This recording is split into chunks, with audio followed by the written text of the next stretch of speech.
بسم اللہ الرحمن الرحیم۔ شروع اللہ کے نام سے جو بڑا مہربان اور نہایت رحم کرنے والا ہے۔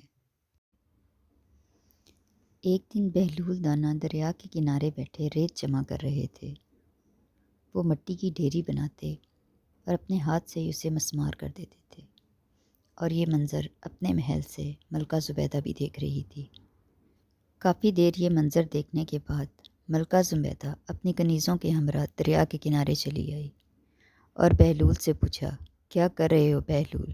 بہلول نے ادائے بے نیازی سے کہا، جنت کے محل بنا رہا ہوں۔ ملکہ نے پوچھا، اگر تم سے کوئی یہ محل خریدنا چاہے تو کیا تم بیچو گے؟ بہلول نے کہا، ہاں ہاں کیوں نہیں، میں محل بناتا بھی ہوں اور فروخت بھی کرتا ہوں۔ ملکہ نے کہا، اچھا تو بتاؤ کہ ایک محل کی قیمت کیا ہے؟ ملکہ کے سوال کرتے ہی بہلول نے فوراً کہا، 3 درہم۔ ملکہ زبیدہ نے اسی وقت اپنی کنیزوں کو حکم دیا کہ بہلول کو 3 درہم ادا کر دیے جائیں، اور وہ 3 درہم ادا کر دیے گئے۔ ملکہ نے یہ تمام واقعہ اپنے شوہر خلیفہ ہارون رشید کو بتایا۔ خلیفہ نے اس کو مذاق میں ٹال دیا۔ رات کو جب ہارون رشید سوئے تو انہوں نے جنت کے مناظر دیکھے، آبشاریں دیکھیں، بہت ہی خوبصورت درخت اور پھول پودے دیکھے، اور ایک سرخ یاقوت کے محل پر ان کی نظر پڑی جس پر زبیدہ کا نام لکھا ہوا تھا۔ خلیفہ ہارون رشید نے سوچا، میں دیکھوں تو صحیح، یہ میری بیوی کا گھر ہے۔ جیسے ہی خلیفہ محل میں داخل ہونے کے لیے دروازے پر پہنچے تو ایک دربان نے انہیں روک دیا۔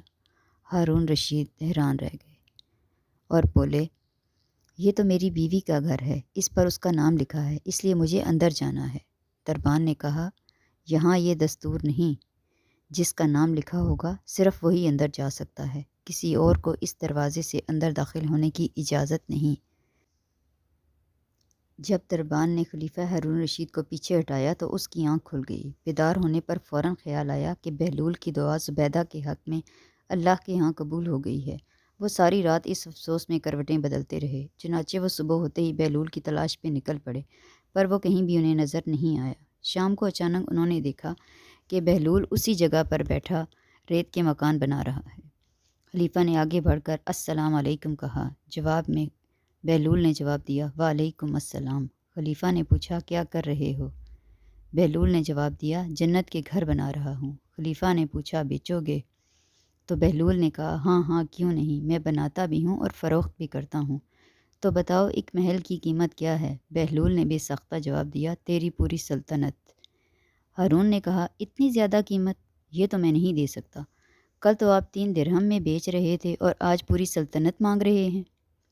بہلول نے کہا، کل بن دیکھے معاملہ تھا اور آج تو تم محل دیکھ کر آ رہے ہو۔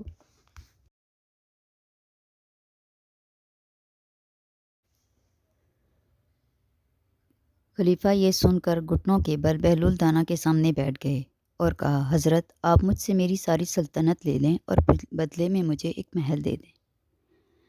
جب بہلول دانا نے خلیفہ کی یہ عاجزی دیکھی تو کہا، میں تمہاری سلطنت کا کیا کروں گا؟ یہ دنیا کی محبت تو بہت سی برائیوں کی جڑ ہے۔ جاؤ اپنی سلطنت کو اپنے پاس رکھو، اور اس محل کو بھی میں تمہارے لیے 3 درہم میں فروخت کرتا ہوں۔